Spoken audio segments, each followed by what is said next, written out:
Pues bienvenidos y bienvenidas a todas a esta sesión sobre la propuesta de regulación de acceso y conexión a redes de la CNMC, que es, como sabéis, una propuesta nueva que se ha puesto en la mesa pues hace unos días, y hemos tenido la suerte de poder conseguir que dos expertos en materia, desde el punto de vista técnico y desde el punto de vista legal, vengan a explicárnoslo un poquito. Digo un poquito porque es que si nos lo tienen que explicar bien, pues entonces nos tenemos que ir a vivir con ellos porque es una cosa de muchas horas. Entonces me gustaría empezar, por favor, no son profesores de geografía, a pesar de los mapas, para que os presentéis, por favor. Voy a empezar con Ignacio. Ignacio, si te quitas, te voy a quitar yo el micrófono. Os voy a quitar el micrófono a los dos, ¿vale? Te presentas, por favor, de manera breve para que la gente sepa un poco más sobre ti. Y con una parte, que en lo que me corresponde a mí, con una especialización importante en Derecho Público en sector energético. En mi caso, Ignacio Rangel, y pues podéis consultar la página web para ver cuál es nuestra expertise, el de nuestro equipo, y bueno, ya a vuestra disposición, y agradecer a ATA pues, la invitación al presente webinar. No, y gracias a ti, a vosotros, por venir hoy a compartir con nosotros este tema que hay tanto misterio, ¿no? A ver, Jaime, por favor, te presentas. Sí, hola, muy buenas a todos. Jaime Rojas, yo soy el director general de ATA Project Management, que es la parte de desarrollo de proyectos de ATA, ¿no? ATA lo conocéis, tanto por Data Insights como por la parte de ATA Renovables, que hace la parte de ingeniería, asesoría técnica, ingeniería de la propiedad. Y bueno, también dentro de todo el grupo tenemos a CERE, que hace todo el tema de certificación, y que por cierto les acaban de dar les acaban de acreditar para certificar desarrollo. Nosotros lo que hacemos es servicios de desarrollo para clientes, hacemos el desarrollo de los proyectos, damos el servicio a esos clientes que quieren tramitar proyectos renovables, principalmente solares y eólicos, y hacemos toda la evaluación de tanto de la planta, conexión a red, búsqueda de terrenos, hasta la fase final. Hoy, obviamente, aquí hay aspectos pues como muy formales, ¿no? Que tanto Jaime como Ignacio van a tratar. Jaime va a tratar más la parte que es un poco más técnica, y Ignacio, obviamente, la parte legal, ¿vale? Y al final vamos a tomar preguntas. Pero bueno, primero va a haber esa presentación que la han compartido y la han preparado un poco en unísono. Ignacio, cuando quieras, por favor, también os mandaremos los materiales. Es decir, vais a ver que esta es una presentación bastante extensa y que hay partes pues, que van a ir un poco rápido, pero la tenéis disponible, ¿vale? Cualquier pregunta, por favor, me la mandáis a través de la caja de Q&A. Yo voy a estar echándoles un vistazo, ¿vale? Y las haremos al final. Pero no me las mandéis a través del chat porque como hay tanto movimiento, pues se pierden. Y bueno, ya sin más, voy a dar paso a Jaime y a... Bueno, hemos dividido la presentación un poco en cuatro apartados.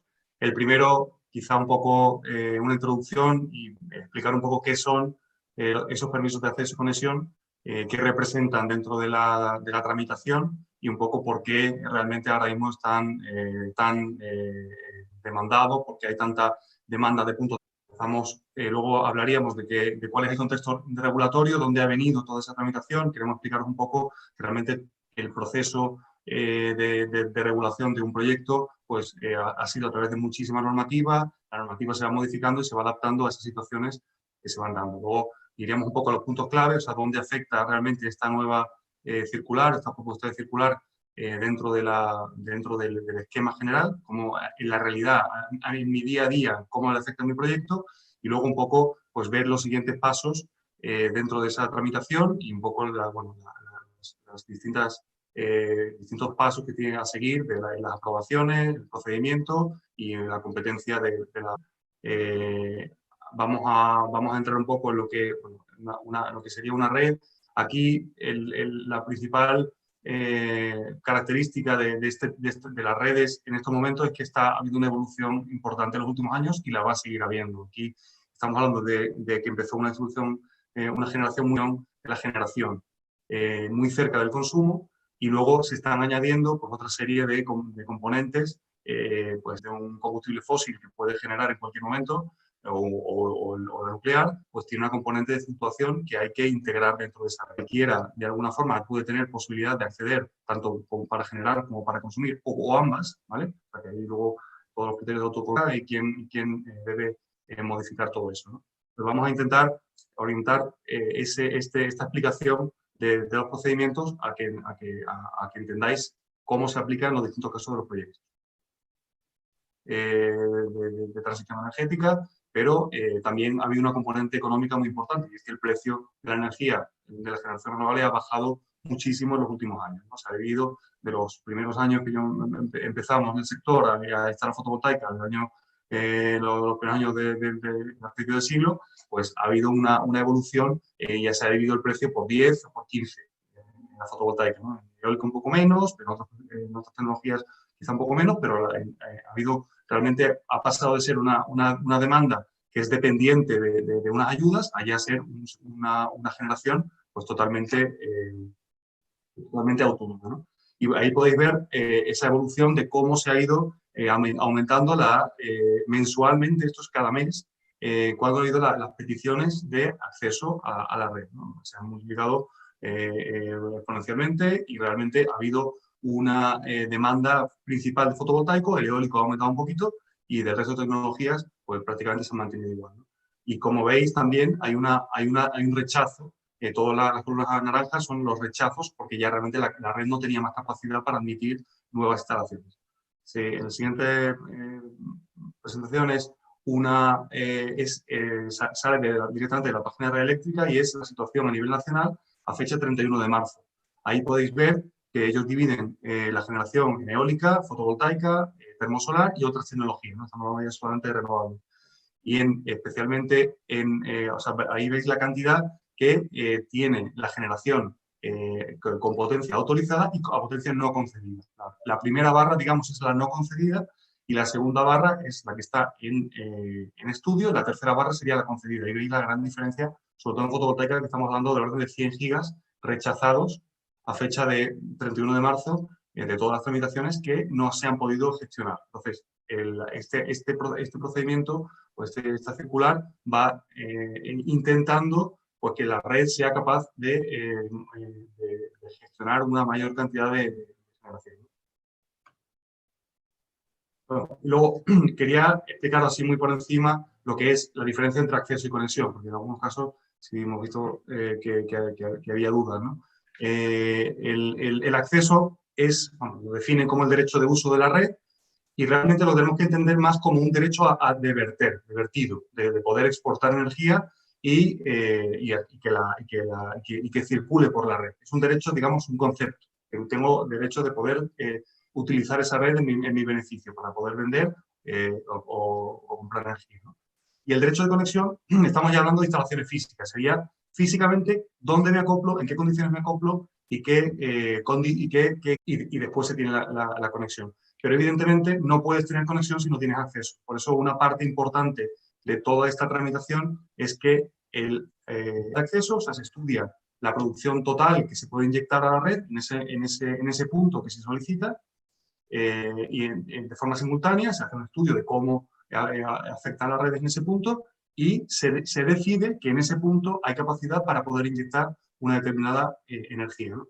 Y en la conexión lo que se hace es un estudio de viabilidad de la conexión. Esa viabilidad se refiere más a lo que me refería antes, ¿no? A cómo se hace el acoplamiento eléctrico, qué transformador tengo que poner, qué unidad de protección, qué sistema de medición. Todo eso es lo que va a delimitar esos dos permisos, ¿no? ¿Cómo se evalúa si tenemos, si realmente hay capacidad de acceso o viabilidad de la conexión? Pues pasamos a la siguiente hoja y realmente en el estudio de capacidad de acceso lo que se mira es qué instalaciones de generación y qué instalaciones de consumo están conectadas a ese punto y además todas las afecciones que tienen en los nudos cercanos a la red eléctricamente, ¿no? Físicamente no tienen por qué estar cerca, pero sí eléctricamente, que todas las inyecciones de red, cómo funcionan las distintas plantas que están generando y consumiendo, los patrones que tienen de funcionamiento y lo que se hace en un estudio de casos de cuando están esas instalaciones disponibles, pero también cuando no están disponibles. O sea, si hay un fallo en la red y un equipo se cae, pues tiene que ver cómo se hace ese transitorio y cómo fluctúa la red y cómo la responde para mantener la seguridad en el suministro, que es realmente la principal responsabilidad de una explotación. ¿Qué redes están planificadas? Se pueden dar tanto en en puntos existentes como en puntos previstos y que están en la planificación vinculante. Luego, para la viabilidad de la conexión, realmente lo que miran es que sea factible la conexión, que realmente la posición exista, que no tenga ningún impedimento físico para conectar, que no sea una amenaza para el sistema, que no tenga un problema de medio ambiente, que no tenga un problema de seguridad para las personas y que cumpla el código de red y todos los reglamentos aplicables. Ese sería un poco, digamos, a grandes rasgos, lo que estamos solicitando, ¿no? Entonces, ellos, realmente la normativa ahora mismo lo que se orienta es a simplificar estos procedimientos para aumentar la cantidad de puntos que pueden ser derechos. Muy bien, bueno, pues vamos a analizar ahora el contexto regulatorio, tanto de los derechos y permisos de acceso y conexión. Sí que os adelanto, bueno, como decía Belén, se os va a repartir la documentación, con lo cual voy a intentar ser lo menos aburrido posible, dado que, como sabéis, si los que conocéis un poco más esta regulación, pues se ha ido modificando permanentemente y hay una cierta, digamos, incertidumbre también de cómo va a quedar, aunque de esto hablaremos más adelante al final de la presentación. Entonces, bueno, sabemos que la regulación del permiso de los derechos y permisos de acceso y conexión se encuentra en el artículo 33 de la Ley 24/2013, que es la Ley del Sector Eléctrico, y luego encontramos también regulación incompleta en el Real Decreto 1955 y en el Real Decreto 413/2014, el último que se aprobó a través de la reforma en materia de fuentes de energía renovables y con las instalaciones del antiguo 661. También es muy importante energía, puesto que es un lugar por la complejidad, como digo, técnica y de los análisis que tienen que realizarse en estos permisos y en estas autorizaciones. La ley de 24/2013 sí que establecía la necesaria aprobación de un Real Decreto de acceso y conexión. Estamos hablando del año 2013, no sé cuánto CNMC. Como decía, por un lado tenemos, la última modificación que se ha producido en esta materia ha sido el Real Decreto Ley 17/2019 sobre el otorgamiento de permisos de acceso y conexión y que introdujo la disposición adicional 22ª en la Ley del Sector Eléctrico y establece el criterio para el cierre de instalaciones de energía térmica de carbono termonuclear y que se pueden establecer, regular procedimientos y establecer requisitos para la concesión de la totalidad parte de esa capacidad siempre que sea para nuevas instalaciones de renovables y que obtenga, además del cumplimiento de requisitos técnicos y económicos, tenga beneficios medioambientales y sociales. Sin embargo, también el anteproyecto de la Ley de Cambio Climático y Transición Energética, como sabéis, está en tramitación. Ha habido dos versiones. Una primera que han circulado dos versiones. La última versión también establece diferentes criterios en el artículo 12 sobre un nuevo apartado para el artículo 33 en relación también con la hibridación y la posibilidad de que estas fuentes de energía primaria renovable y la incorporación de instalaciones de almacenamiento que puedan utilizar el permiso de acceso y conexión con el fin de integrar también las instalaciones de generación de energía renovable y que es la finalidad última y, por lo tanto, una finalidad conforme con la propia Ley de Cambio Climático. Como sabéis, está en tramitación esta ley. Veremos cómo se va adaptando también a estas modificaciones que veremos de la circular. Sigue vigente, por su lado, como decía, en relación con la caducidad de los permisos, la regulación de la ley del sector eléctrico, el artículo 33, con múltiples modificaciones. Vamos a abordarlas de manera muy general porque también la circular se refiere a la caducidad de estos permisos y vamos a ver y un plazo de 3 años para aquellas que cesen en el vertido de energía a la red. Bien, esta aplicabilidad, digamos que la aplicación de este artículo, como decíamos, requería un Real Decreto que no se ha aprobado, con lo cual esta norma no está en vigor, no se aplica. Esta concreta. ¿Qué ocurre? Para los permisos otorgados con anterioridad, aunque esto plantea muchos problemas de interpretación y no os voy a aburrir ahora mismo con esto, sobre la diferencia entre la caducidad de unos permisos, supuestamente, los otorgados anteriores a la ley del sector eléctrico y los posteriores, sin embargo, los vamos a tratar de esta manera, insisto, aunque plantea bastante dudas. Bien, la disposición transitoria octava se ha modificado. ¿Y cómo se modificó? En un primer momento, concediendo un plazo de 5 años, punto de red, que digamos que ya era un plazo, que no era para los anteriores permisos que se establecían. A partir de ahí, ¿qué ocurre? Real Decreto Ley 15/2018. Ese plazo de 5 años que vencía el 28 de diciembre de 2018 se pasa al 31 de marzo de 2020. O hitos o que no fuera un derecho incondicionado o la posibilidad por parte de la Administración de caducidad de los permisos, y por otro lado sabemos que teníamos digamos, pendiente de entrar puesta en servicio una serie de instalaciones vinculadas a las subastas de los años 2016 y 2017. Había algunos promotores que requerían bueno, o solicitaron que se ampliaran estos plazos, dado que los mismos permisos que se habían producido, se estaban produciendo retrasos, y que estos permisos, sin embargo, bueno, pues les podían caducar y poner en riesgo las instalaciones que pudieran incorporarse como consecuencia de la subasta. También hay otro elemento, y es algo que siempre pivota en el ámbito de la aplicación de estas caducidades, y es hasta qué punto depende del promotor el cumplir con estos plazos. No estoy hablando con aquellas que son titulares de permiso de acceso y conexión y que digamos que no realizan ninguna actuación para, bueno, para construir la instalación, sino únicamente se convirtió también en una especie de activo, tener el permiso, sino aquel que lo está desarrollando y el incumplimiento de los plazos por parte de la Administración determina que no llegue al cumplimiento de estos plazos. Bueno, yo creo que esto es algo que siempre ha estado ahí, porque de ahí se pueden generar una serie de responsabilidades patrimoniales y de estrés de 2020. Entonces, ¿qué ocurre? Pues que se saca un Real Decreto Ley, el 11/2020, y se incorpora una disposición en la que esta caducidad se ve ampliada 2 meses a partir del levantamiento del estado de alarma. Es decir, que si el levantamiento del estado de alarma, bueno, no sabemos cuándo se va a levantar, pero si fuera a final de junio, tendríamos 2 meses más para terminar la instalación. Y también se adopta otra disposición, y es que no se entienden suspendidos los plazos o si no se entiende de aplicación la norma general que se establecía en Real Decreto 463 de suspensión de los plazos administrativos para las tramitaciones, etcétera, respecto de estos, bueno, para la caducidad de estos permisos. NMC ha establecido en su artículo 22 la caducidad, de nuevo volvemos al criterio de los 5 años, si no se hubiera obtenido la autorización de explotación, y 3 años para que es coherente con la regulación establecida en el artículo 33 de la ley actualmente vigente. Presentación del estudio de impacto ambiental, y 48 desde la obtención de la autorización administrativa de construcción, desde la obtención del permiso de acceso y conexión. Como veis, nos encontramos con una materia que ha ido variando, que hay que analizar caso por caso, en su caso, los permisos que cada instalación o cada promotor pueda tener para ver las consecuencias y el régimen jurídico en el que se vincula. Pero, desde luego, no estamos con una cuestión que haya sido, que se ha ido improvisando la regulación en atención a necesidades concretas, y, por lo tanto, lo que puede dar claridad sobre todo esto es la aprobación del Real Decreto de Acceso y Conexión complementario de la circular, que, insistimos, no está aprobada todavía y que está pendiente del informe del Consejo de Estado.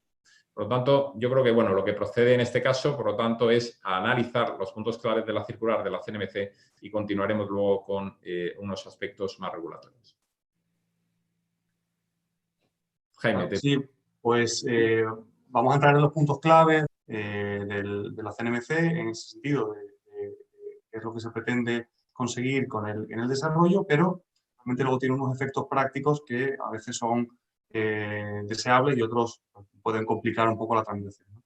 Entonces, el primer punto, que es un objetivo bastante claro y bastante unificado entre el Gobierno y la CNMC, es que se intenta simplificar los procedimientos y ser más transparentes, que haya publicaciones, que esté toda la información disponible, que realmente no haya una parte del sector que conozca perfectamente cómo funciona y la gente que quiera acceder desde fuera pues no tenga visibilidad, ¿no?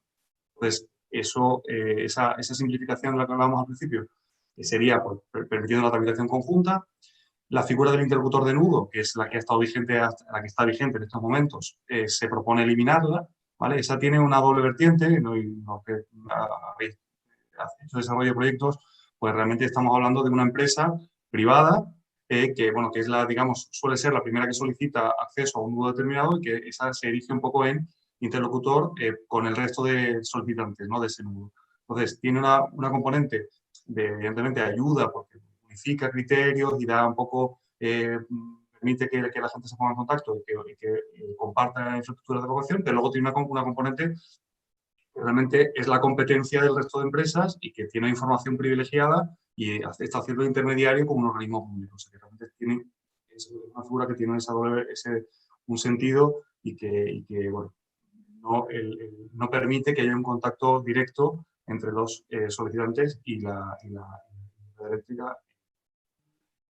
Luego, el tema de que se publique la información, eso lo que hace, bueno, un poco que todo el mundo sea consciente de qué capacidad está disponible, qué capacidad se ha ocupado, qué nudos son los que se están registrando y quiénes son los actores en cada nudo.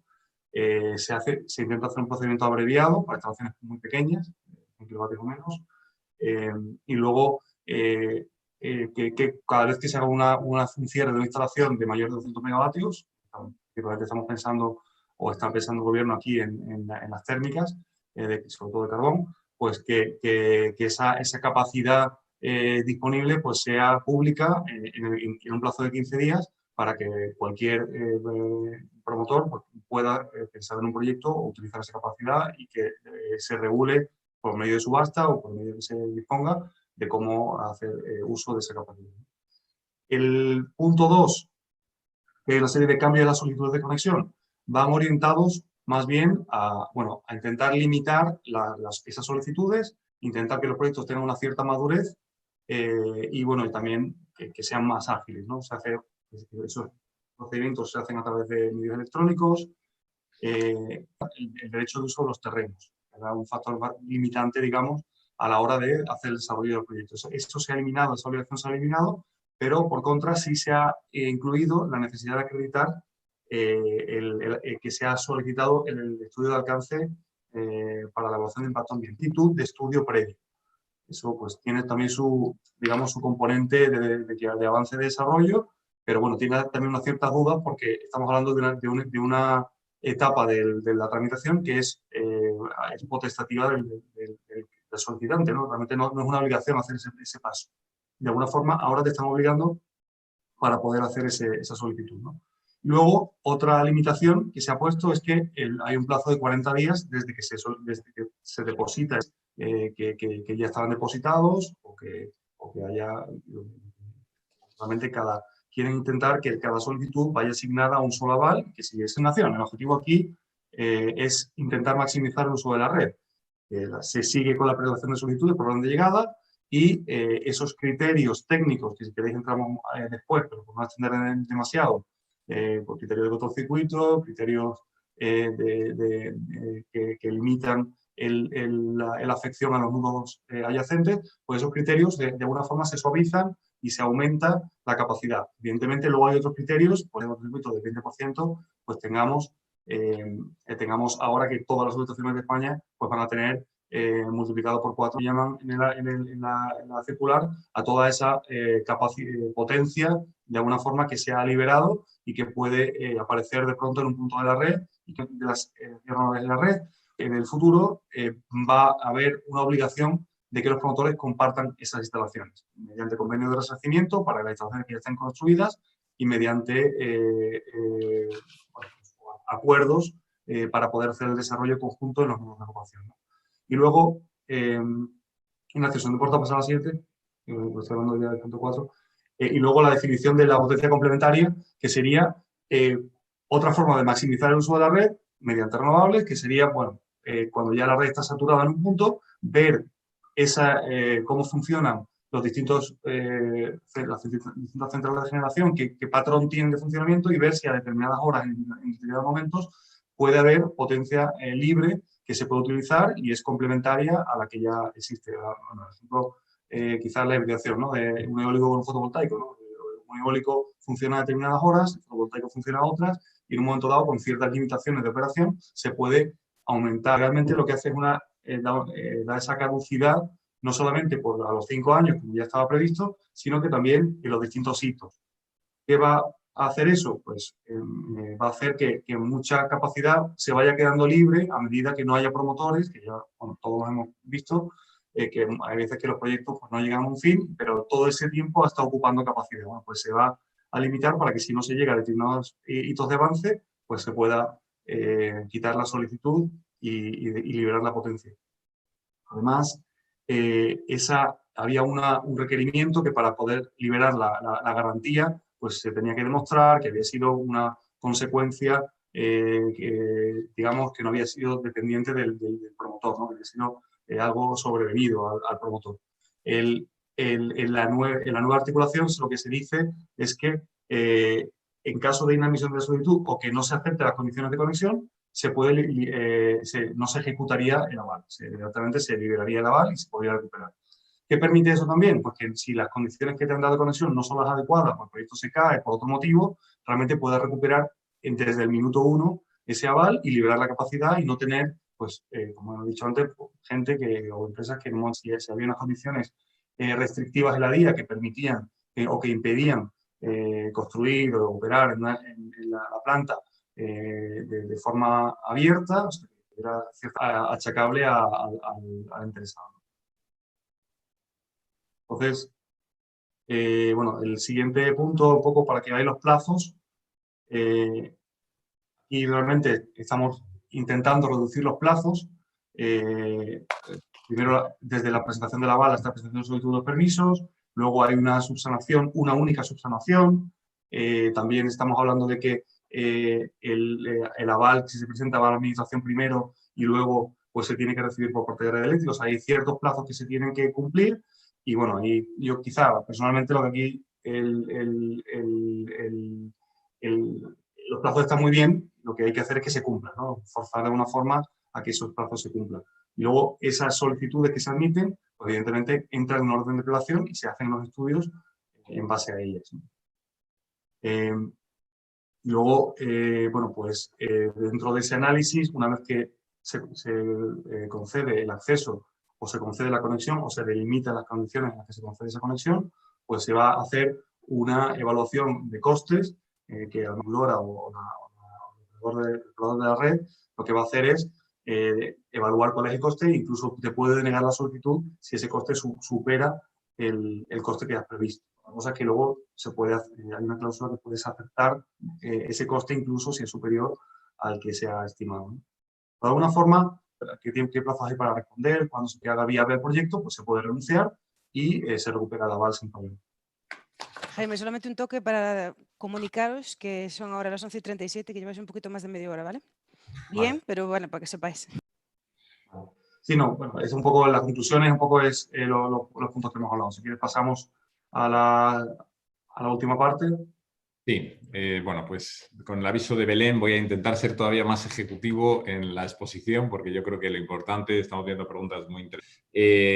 Dentro de que no se estaba desarrollando el Real Decreto de Acceso y Conexión, no se había aprobado y entonces se aprobó por parte del Gobierno un Real Decreto Ley 1/2019 del 11 de enero en el que se determinó una atribución de competencias a la CNMC como consecuencia de un procedimiento que había abierto la Comisión Europea, un procedimiento de infracción, sobre la indebida transposición de las directivas del año 2009 de normas comunes de mercado interior de electricidad y de gas y, por lo tanto, no solo en esta materia, sino en varias materias se estableció un reparto competencial entre el Estado o el Ministerio y la Comisión Nacional de los Mercados y de la Competencia. Bien. Entonces, ¿qué atribuyó? Lo podemos ver mejor en esta diapositiva, acceso y conexión. El término metodología ha planteado muchos problemas interpretativos y los va a seguir planteando, sobre todo en vía judicial, hasta que se determinen. También ante informes de órganos como el Consejo de Estado, que se ha manifestado en este sentido con una aplicación de criterios económicos, los criterios de evaluación de la capacidad, los motivos de denegación, el contenido mínimo de los contratos y la obligación de publicidad y transparencia que también se incluye en la circular y como ha expuesto también Jaime. ¿Y qué le queda para el Gobierno? Bueno, pues las competencias del Gobierno se basan fundamentalmente en la fijación de lo que serían los criterios de política energética y los objetivos relativos a penetración de renovables que pudieran afectar al desarrollo regulatorio de los permisos de acceso y conexión. Igualmente, un poquito, digamos, más abstractas, pero que influyen y son determinantes de lo que posteriormente tenga que aprobarse y son determinantes del conjunto o de una de las preguntas que se planteaba. ¿Qué está en discusión? Bueno, por las fechas de hitos administrativos entendemos cuando nos referimos que está en discusión porque ha habido una primera versión de la circular, ha habido una emisión de un informe que emitió el Ministerio de Transición Ecológica en relación con la circular y posteriormente hay una constancia expresa dentro de la memoria económica de la circular relativa a la comisión de coordinación, que sabéis que es una comisión que se reúne para resolver las controversias que puede haber entre la opinión o el criterio que le corresponde al Ministerio como el que le corresponde a la CNMC. Entonces, ¿qué ha ocurrido en esta comisión? No lo sabemos, no tenemos el acta, pero se han planteado diferentes discrepancias. Y hay otras que se revelan de la propia redacción inicial, que a lo mejor ahora el Ministerio ha cambiado de criterio, lo veremos en la próxima, en el próximo, digamos, texto o borrador del Real Decreto, y bueno, pues se ha cambiado algunas cosas o se han planteado diferentes discrepancias, ¿no? Sobre todo con los hitos administrativos, los criterios para limitar la capacidad de conexión a los nudos, sobre la nueva capacidad sobrevenida y sistema de subastas, digamos que hay una cierta, hay ciertas modificaciones y os quiero aburrir, pues digamos que está pormenorizado en una serie de detalles que hemos incluido en esta tabla, ¿no? Como decíamos, lo remitiremos y bueno, yo creo que es un trabajo que tengo que agradecer a mi equipo porque ha ido mirando cada uno de los plazos y demás, y como veis, hay una variación de plazos. Por otro lado, una curiosidad que son los plazos de 16 días, es una cierta innovación dentro del ámbito del derecho administrativo. También se han introducido, como en su día introdujo la ley de contratos del sector público, algunos que no son habituales, que normalmente nos movemos en el mes, 10 días, 15 días, 20 días, ¿no? Pero no 16, es una innovación, es una curiosidad. Y tenemos algunos, pues básicamente en todo lo que son, por ejemplo, el procedimiento abreviado para conexión de instalaciones, podemos ver los productores con potencia instalada no superior a 100 kilovatios en la circular de la CNMC, se incluyen, y en los productores con 15 kilovatios, sí, es el criterio que se establece por el Real Decreto. Insisto, esto es un detalle, lo tendréis, y yo creo que lo importante es resaltar que, la posibilidad, también hay un criterio muy importante en la propuesta de circular, y esto no lo quiero dejar pasar, que la renovación de los... hay una mención a que el 3 de marzo de 2020 se manifestó el criterio. ¿En qué no están de acuerdo? Aparte de que lo que vamos deduciendo, lo que resulta, hay un cierto acuerdo respecto de la hibridación y en la consideración de la potencia, como hemos visto anteriormente, con el anteproyecto de la Ley de Cambio Climático, que lo hemos mencionado en la presentación, y luego el motivo fundamental de discrepancia es que considera el Ministerio que debe aprobarse antes el Real Decreto de Acceso y Conexión antes que la circular. Es decir, que la circular debería estar perfectamente coordinada con esta regulación. Yo creo que, al margen de que sea antes o después y las consecuencias jurídicas que esto puede tener, sin embargo, yo creo que es muy relevante que esta coordinación se produzca para evitar discordancias de la redacción de unos y de otros, ¿no?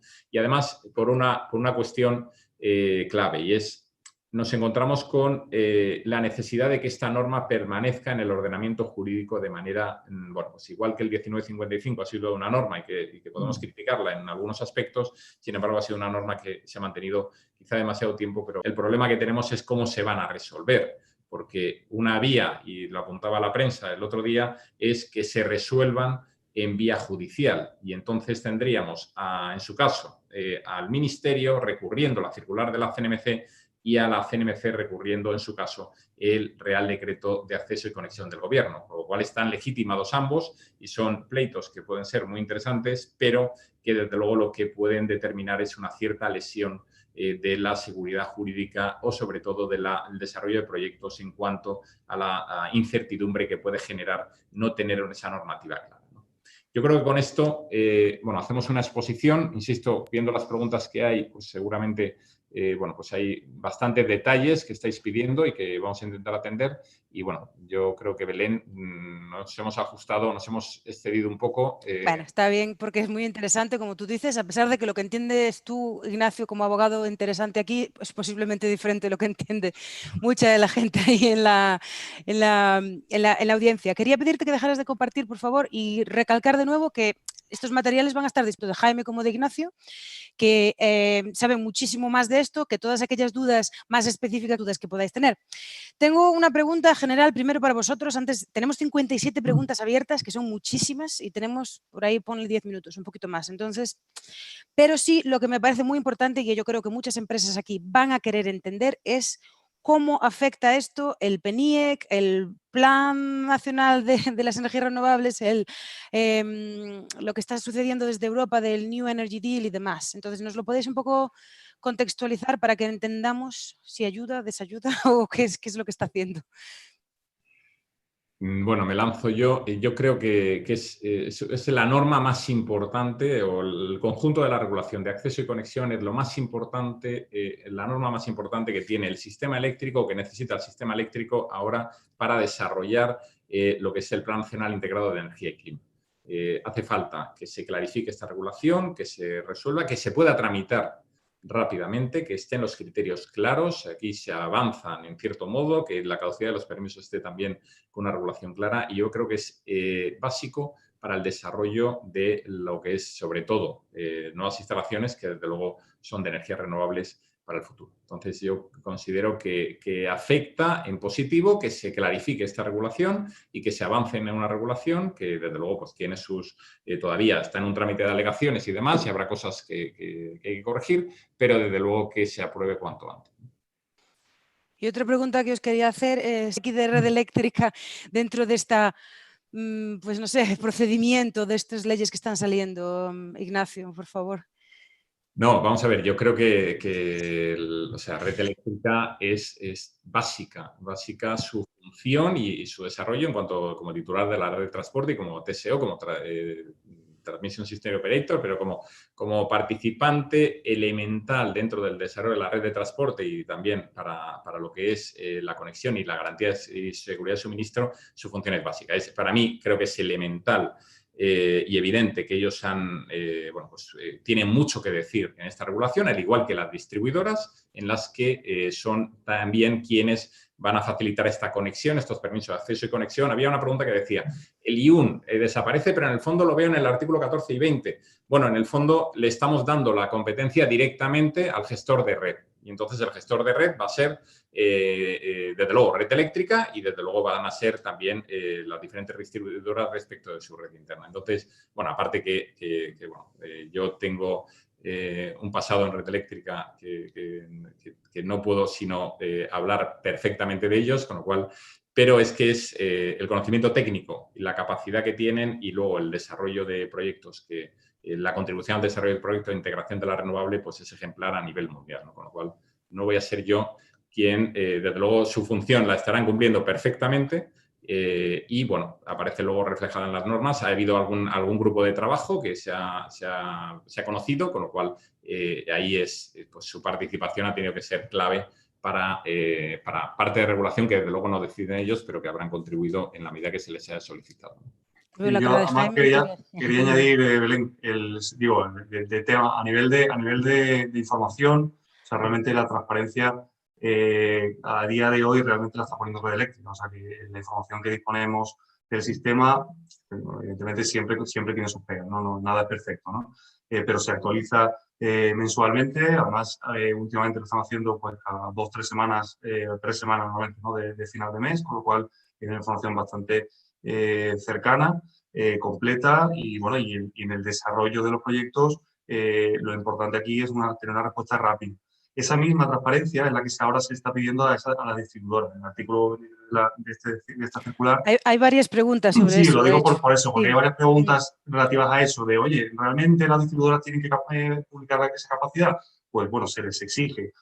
Otra cosa es que haya modificaciones posteriores que lo quiten, ¿no? Pero en el articulado de este circular sí se les pide que haya una información pública de qué capacidad está disponible, cuál es la potencia máxima de conexión, en determinadas condiciones de las redes que ahora mismo realmente no tenemos visibilidad. La gente como yo, que trabajamos en el día a día con las redes de distintas distribuidoras, pues la verdad que vemos bastante falta de información y, bueno, un poco de oscuridad y realmente no se cumplen plazos, pero ese análisis pues no se puede hacer sin tener una información que venga directamente de ellos. Podemos tener conocimiento por otros medios, pero realmente la información debería ser pública, por lo menos lo que de alguna forma se decida que es interesante para los distintos actores del sistema. Muchas gracias, Jaime, porque así también vas respondiendo alguna de las preguntas que has visto por ahí, que está genial. Esa la tenía marcada yo también para preguntarte. A ver, chicos, imaginaros, la mayor parte de la gente que está aquí metida hoy, la mayor parte de la audiencia pertenecen a empresas renovables, ya sean promotores, bueno, diferentes partes de la cadena de suministro. ¿Cómo les afecta esto a ellos directamente? ¿De qué se tienen que, por así decirlo, preocupar? En fin, ¿cómo lo ves? Bueno, yo creo que parte del objetivo, bueno, un poco a nivel general, ¿no? Se hace, oye, si a nivel nacional hay una generación del orden de 110, 105 gigavatios de potencia instalada, pues no tiene sentido, realmente no tiene sentido que haya solicitudes por valor de 180, 200 o no sé por cuál era, las solicitudes totales que ha habido. O sea, que hay una descompensación de eso. Eso, evidentemente, hay una burbuja. Burbuja en el sentido de que hay más. Yo creo que con ese concepto estamos todos de acuerdo. La forma de qué requerimientos son los que van a pedir, quizás es lo que no estemos todos de acuerdo, ¿no? Porque realmente, bueno, pues en esa primera etapa, y también respondiendo a alguna pregunta que estoy viendo por aquí sobre, bueno, el tema de la solicitud de alcance de estudio de impacto ambiental, que es lo que las versiones anteriores del tema de los terrenos, pues que en esa primera etapa tengamos que tramitar en conexión, porque todavía no se ha hecho ese estudio, ya metiéndose en la parte ambiental, lo que yo creo que va a conseguir es realmente pues, ampliar la cantidad de información que se tiene que generar, asumir costes y bloquear las administraciones a las que les toque responder esos expedientes, ¿no? Y sin sentido, porque ya digo, muchos de esos expedientes se caerán en el momento que se responda que no hay capacidad de conexión.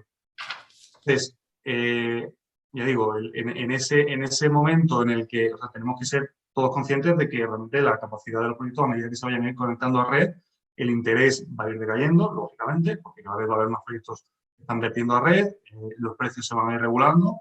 Yo creo que es algo, una consecuencia lógica que vamos a ir viendo a largo plazo, pero la idea es hacer el sistema eléctrico y sobre todo las renovables sostenibles. No queremos ni que haya una entrada de capacidad brutal en unos años y de pronto que nos quedemos otra vez gradual de la cartera de proyectos, que ya digo que es mucha y que lógicamente no toda esa cartera pues, tiene un avance suficiente, ¿no?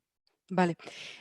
Ok, tengo dos preguntas más, ¿vale? Después ya las que vosotros queráis responder, pues hablamos de eso. Uno es del plazo de alegaciones. ¿Cuál es el plazo de alegaciones y cómo se hace? Si yo quiero alegar como empresa cualquier cosa entre la CNMC, ¿qué tengo que hacer, Ignacio? Bueno, ahora la CNMC ya no, ahora ya es el trámite ante el Consejo de Estado. Entonces, eso es, perdón, Consejo de Estado. Ante el Consejo de Estado no se circula, digamos, sino que uno pide personarse para presentar estas alegaciones, con lo cual es un trámite que se realiza como administración. El Consejo de Estado, como sabéis, bueno, pues va a realizar un análisis desde un punto de vista, sobre todo, de coherencia normativa, de validez de las normas, de jerarquía normativa, de desarrollo adecuado de las directivas. O sea, va a darle un contenido mucho más político antes que el técnico, ¿no? Desde luego, todas las alegaciones, y yo creo que es muy relevante el que se puedan hacer alegaciones porque en materia energética es una materia tan compleja que pues todo contribuye y se mejora, ¿no? Yo creo que los técnicos, ingenieros y demás, bueno, pues saben que, bueno, saben muchísimo más de que la parte legal o la parte más jurídica pueden llegar, con lo cual ahí está la habilidad para poder transmitir ese conocimiento técnico y que lo puedan entender y se pueda traducir en normas.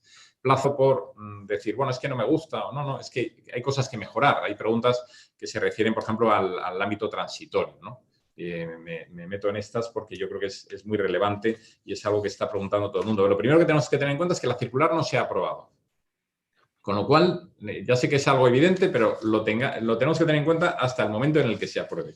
Luego tenemos dos disposiciones transitorias, bueno, tres, pero las dos primeras relativas al régimen transitorio. Entonces, ¿qué tenemos por un lado? Pues que quien ha presentado la garantía económica, pero no ha presentado la solicitud de acceso y conexión, el permiso de acceso y conexión, perdón, no, bueno, primero se va a tramitar conforme a la nueva circular, cuando se apruebe.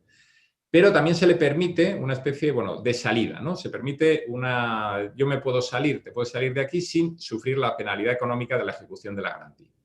Porque no te guste o la tramitación que se vaya a dar, o porque ya no encaja, o porque no quieres asumir los costes que esta tramitación también conlleva previamente al otorgamiento del permiso de acceso y conexión, como se hablaba antes por Jaime con la tramitación medioambiental. Un segundo supuesto, he presentado la garantía y he solicitado el permiso de acceso y conexión, pero no me lo han resuelto. Bueno, pues estos se tramitan por la normativa antigua. Y ahí había alguna pregunta que decía, bueno, entonces el IUN sigue. Bueno, pues el IUN, en la medida que participe en ese momento del proceso, sigue. Aunque en ese momento ya no participa igual, pero bueno, seguiría. Digamos que en ese momento, y luego, por supuesto, si te han otorgado el permiso de acceso y conexión, se rige por la normativa conforme no te hace falta la tramitación del procedimiento, ¿no? Entonces, yo creo que esto es bastante relevante. Pero, como decía, bueno, yo creo que participar y los trámites de audiencia y la oportunidad de participación del sector que se está dando, pues es muy relevante y hay que aprovecharlo. Yo controlar cómo se hace esa distinción de los permisos, ¿no? De cómo se hace ese reparto.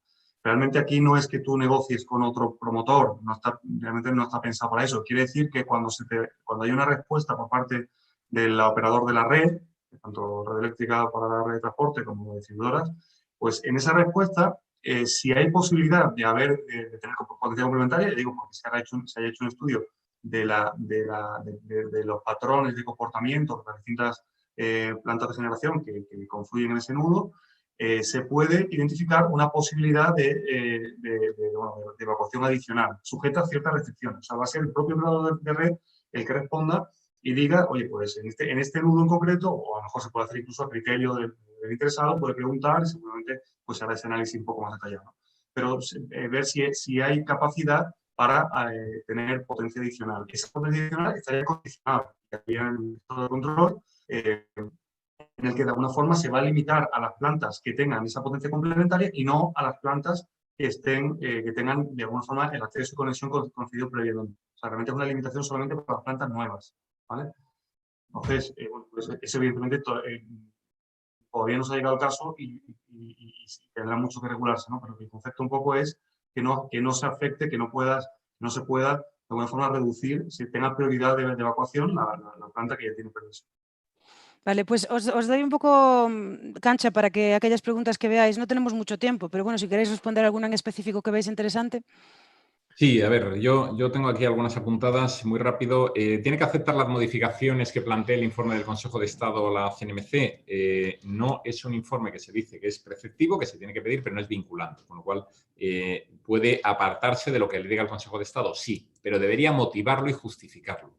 Y en el caso en que no siga las directrices del Consejo de Estado, en ese momento pues habría una cierta debilidad, a no ser que el Consejo de Estado se equivoque flagrantemente, que lo cual no es habitual, pero habría una cierta debilidad de cara a la impugnación ante tribunales. O sea, lo normal es que si lo que proponga el Consejo de Estado pues se incorpore en su mayor parte y si no es en su totalidad, y si no motivarlo.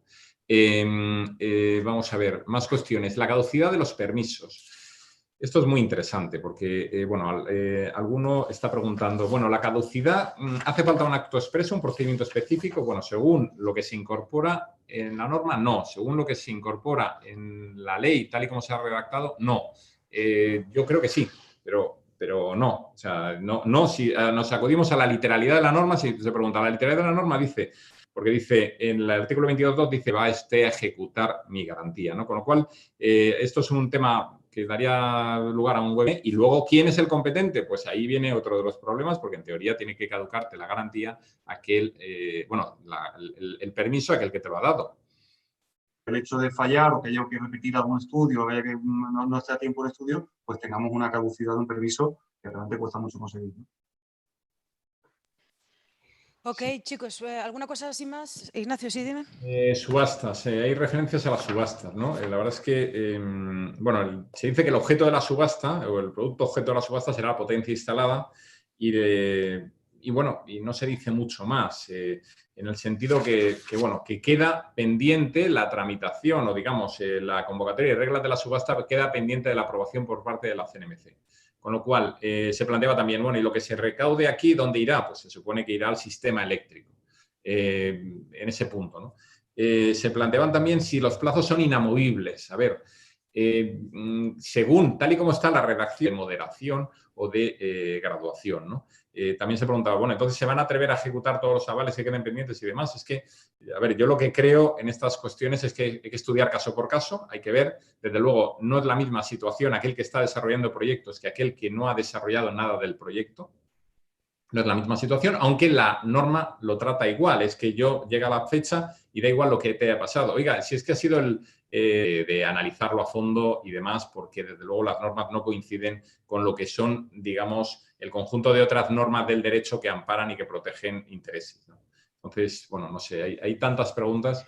Sí, no te preocupes que yo te las voy a pasar porque es que hay muchísimas y mira, 90 abiertas ahora mismo y realmente no tenemos tiempo. Literalmente nos hemos pasado 4 minutos. En general, trabajando en las renovables tenemos que seguir al día, entonces supongo que vamos a tener que seguir monitoreando este tema. Nos vemos entonces en el siguiente webinar. No sé cuál sería el siguiente paso que tenemos que monitorear y charlar y conversar. Hombre, pues respondiendo también a algunas preguntas, ¿cuándo se va a aprobar la circular? Bueno, pues después de que se emita el informe del Consejo de Estado. ¿Y cuándo se va a emitir el informe del Consejo de Estado? Pues después de que... Después de las alegaciones. ¿Y cómo factoreas el COVID aquí también, ¿no? Porque me imagino que personarte, no sé cómo lo están haciendo. A lo mejor te personas por Zoom, pero no me queda muy claro. No, por vía telemática se establece la personación, ¿no? Pero bueno, lo normal es que el informe estuviera en junio, el informe del Consejo de Estado estuviera en junio, más hacia mitad de junio, y que a partir de ahí se incorporaran las modificaciones, ¿no? Yo creo también, pero es una impresión personal, es que creo que el Ministerio está teniendo tiempo para trabajar y que no sería extraño que, bueno, viendo ya la redacción que está y con la intención de llegar antes de la aprobación de la circular, pues que lo pudiera tramitar el Real Decreto de Acceso y Conexión, con lo cual a lo mejor el siguiente encuentro lo tenemos no por la aprobación de la circular, sino por un nuevo borrador o incluso aprobación del Real Decreto de Acceso y Conexión por parte del Ministerio, ¿no? Como decía Jaime, esto es vivo, es muy, bueno, decías tú también, Belén, es muy interesante, como no para todo el mundo, pero es muy interesante y plantea muchos escenarios, ¿no? Además, hombre, aquí lo que también os queremos mostrar un poco que realmente aquí ha habido un histórico, ¿no? de toda esa tramitación anterior, de cómo ha ido evolucionando. Realmente lo que opina, yo creo que se están alineando bastante los conceptos, ¿no? De intentar limitar las solicitudes, ampliar la capacidad de la red, porque realmente tenemos una red, yo creo que para estar orgullosos, pero que se puede utilizar de forma más intensiva, ¿no? Integrar a las renovables, o sea, todos esos conceptos, los que tengan que sentarse, que se pongan de acuerdo en poner unos condicionantes razonables. Todos nos gustaría que hubiera millones de proyectos, pero es lógico que bueno, que se tengan que limitar de alguna forma, pero que se pongan condicionantes razonables y sobre todo, lo más importante es que se dé seguridad. O sea, que una vez que se pase esa primera etapa de trámites y que pueda haber todas las restricciones que sean, pero una vez que se pase, que el inversor que llegue y que decida promover en España pueda tener seguridad de que van a ser todos procedimientos en fechas razonables, que no va a haber inconvenientes, que la administración está obligada a responder en ciertos plazos. Cuando la administración, hablo también de distribuidoras, que realmente tengamos una forma de controlar y que si... Bueno, ahí no se dice nada en la circular, por ejemplo, qué pasa si no se cumple esa fecha, ¿no? Toda la fecha está muy bien, pero si no se cumple, pues volvemos otra vez al escenario que tenemos ahora, que es que pues, tenemos proyectos que llevan 6 o 7 o 8 meses, pues con solicitudes de conexión realizadas y sin respuesta o con respuestas de alguna forma intentando tirar balones fuera, ¿no? Entonces, la gente que trabajamos en el sector, lo que buscamos es una seguridad y que haya visibilidad de qué es lo que va a pasar en los proyectos en los próximos 3-4 años. Bueno, pues muchas gracias, Jaime, muchas gracias, Ignacio. Seguimos conectados, es siempre un placer hablar con vosotros, se aprende muchísimo escuchándoos hablar, obviamente, y conversando con vosotros, que es lo que más me gusta de todo esto. También me gusta traerlo a la audiencia, pero la charla y aprender ahí es muy importante. Y muchas gracias también a nuestra audiencia, pero que creo que hay tanto interés que se ha notado. Así que, bueno, pues me gustaría daros las gracias a todos por todo esto, que nos vemos en el siguiente, ¿vale? Que será muy pronto y que por ahora también, en un par de semanas, bueno, el día 20, tenemos también otro webinar en el que también participa Ignacio, en el que hablamos ya en plan desescalada, qué es lo que va a pasar aquí en España con el tema de desescalada, renovables y demás. También que os invito a venir. Muchas gracias, Jaime. Muchas gracias, Ignacio. Gracias. Y nos vemos a la próxima. Muy bien. Venga, hasta luego. Hasta luego.